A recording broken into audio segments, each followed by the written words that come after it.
Have you ever chased something with all your heart, only to find it slipping through your fingers like smoke? Imagine spending your entire life pursuing what you thought would bring happiness, only to discover you've been chasing wind.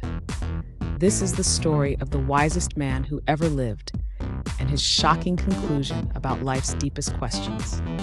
His name was Solomon, and his journey from everything to emptiness reveals truths that shake us to our core today. We're in ancient Israel, around 950 before Christ. Jerusalem gleams with unprecedented splendor under King Solomon's reign. He's the son of King David, blessed with wisdom that surpasses all men of the East. God himself appeared to Solomon in a dream, offering him anything he desired. Solomon asked for wisdom, and God was so pleased that he gave him not only unmatched wisdom, but also riches and honor beyond measure. Solomon possesses everything humanity craves. His wealth is legendary.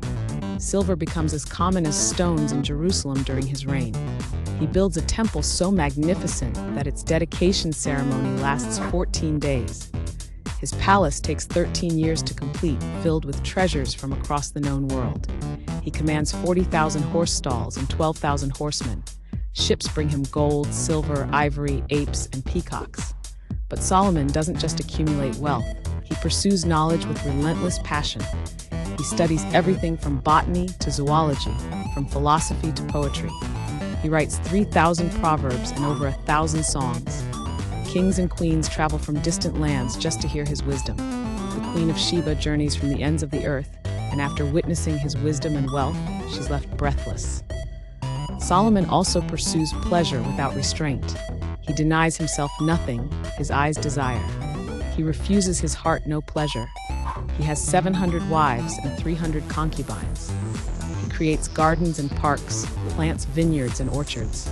He builds reservoirs to water his flourishing trees. He acquires male and female singers and all the delights of the heart of man. Yet something gnaws at Solomon's soul. Despite possessing everything, he feels empty. He begins a systematic investigation into life's meaning, and what he discovers changes everything. He documents his findings in a book called Ecclesiastes, which means the preacher or the teacher. Solomon opens his investigation with a startling declaration. Meaningless, meaningless, says the teacher. Utterly meaningless. Everything is meaningless. This comes from Ecclesiastes chapter 1, verse 2. The Hebrew word is helve, which literally means vapor or breath. It's the image of something you can see but cannot grasp. Something that appears substantial but has no weight. He observes the cycles of nature with fresh eyes. Generations come and generations go, but the earth remains forever. The sun rises and the sun sets and hurries back to where it rises. The wind blows to the south and turns to the north. Round and round it goes, ever returning on its course. All streams flow into the sea, yet the sea is never full. Solomon recognizes these endless cycles mirror human existence. We work, we strive, we build, but nothing fundamentally changes. He writes in Ecclesiastes 1 verse 8, "All things are wearisome, more than one can say. The eye never has enough of seeing, nor the ear its fill of hearing." He turns his brilliant mind to wisdom itself. If anything should bring satisfaction, surely it's knowledge and understanding. Solomon applies himself to study and explore by wisdom all that's done under the heavens. He becomes greater in wisdom than anyone who ruled Jerusalem before him. He experiences much wisdom and knowledge. But here's his shocking conclusion. He writes in Ecclesiastes 1 verse 18, "For with much wisdom comes much sorrow. The more knowledge, the more grief. The wise man sees what the fool cannot, but this very sight brings pain. He sees injustice and cannot fix it. He understands mortality and cannot escape it. Both the wise and the fool die, and both are forgotten." Solomon then pursues pleasure and laughter. He thinks perhaps joy is the answer to life's emptiness. He undertakes great projects. He builds houses and plants vineyards for himself. He makes gardens and parks and plants all kinds of fruit trees in them. He makes reservoirs to water groves of flourishing trees. He buys male and female slaves and has other slaves born in his house. He owns more herds and flocks than anyone in Jerusalem before him. He amasses silver and gold, the treasure of kings and provinces. He acquires men and women singers and a harem as well, the delights of the heart of man. He becomes greater by far than anyone in Jerusalem before him. In In all this, his wisdom stays with him.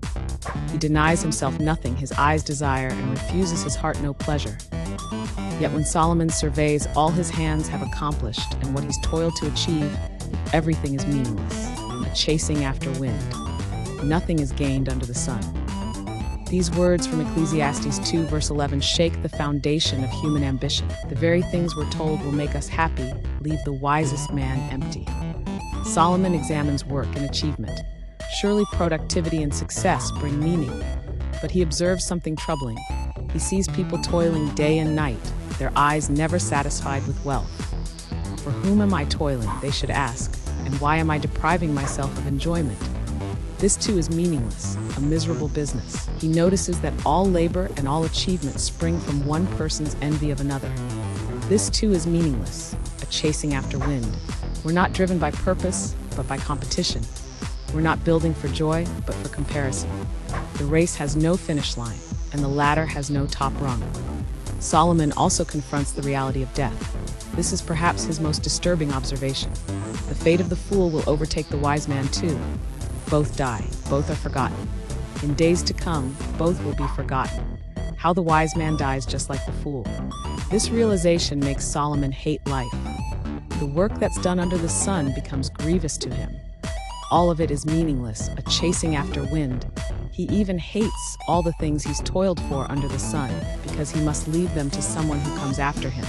Who knows whether that person will be wise or foolish? Yet they'll have control over all the fruit of his toil and wisdom under the sun. This too is meaningless. Solomon observes the injustices of life with clear eyes. He sees the tears of the oppressed, and they have no comforter. Power is on the side of their oppressors, and they have no comforter. He declares the dead happier than the living. But better than both is the one who's never been born, who hasn't seen the evil done under the sun. He sees another meaningless thing on earth. Righteous people who get what the wicked deserve, and wicked people who get what the righteous deserve. He watches people chase wealth without satisfaction. Whoever loves money never has enough. Whoever loves wealth is never satisfied with their income. This too is meaningless. As goods increase, so do those who consume them. And what benefit are they to the owners except to feast their eyes on them? Solomon discovers that abundance doesn't equal satisfaction. The more you have, the more you want. The appetite grows with the feeding. But Solomon doesn't leave us in despair. Through his investigation, he discovers something profound. The answer isn't in having less or more. The answer isn't in being foolish or wise. The answer is in remembering your Creator. He writes in Ecclesiastes 12 verse 1, "Remember your Creator in the days of your youth, before the days of trouble come." Solomon concludes his investigation with clarity. He writes in Ecclesiastes 12 verses 13 and 14, "Now all has been heard. Here is the conclusion of the matter. Fear God and keep his commandments, for this is the duty of all mankind. For God will bring every deed into judgment, including every hidden thing, whether it is good or evil. Life under the sun, life without God is chasing wind. But life with God, life lived in reverence and obedience, has weight and meaning. The same activities, wealth, work, pleasure, and relationships take on entirely different significance when oriented toward the Creator rather than the creation." Solomon's journey mirrors our modern experience. We chase career success, thinking the next promotion will satisfy. We pursue pleasure, thinking the next experience will fulfill. We accumulate possessions, thinking the next purchase will complete us. We seek recognition, thinking validation will fill the void. But like Solomon, we find ourselves grasping at wind. The smartphone in your pocket gives you access to more information than Solomon possessed. Yet wisdom eludes us. We have more entertainment options than any generation in history, yet we're more depressed. We have more labor-saving devices, yet we're more exhausted. We have more connections through social media, yet we're more lonely. Solomon's conclusion remains relevant 3,000 years later. Meaning isn't found in what we chase, but in who we worship. Purpose isn't discovered in accomplishments, but in alignment with our Creator. Satisfaction doesn't come from getting what we want, but from wanting what God gives. The empty pursuit ends when we stop chasing wind and start seeking the one who commands the wind. Solomon's investigation reveals that every human heart has a God-shaped void that nothing earthly can fill. We can stuff it with achievements, pleasures, relationships, and possessions. But like trying to grasp wind, these things slip through our fingers. The book of Ecclesiastes serves as both warning and invitation. It warns us not to waste our lives chasing what cannot satisfy. It invites us to find our meaning, purpose, and joy in the eternal rather than the temporal. Solomon tested every path so we don't have to. He chased every wind so we can learn from his experience. His message echoes through the centuries. Life is brief, eternity is long. Choose wisely what you chase. The wisest man who ever lived discovered that true wisdom begins with fearing God. Everything else, no matter how glittering or promising, is just chasing wind.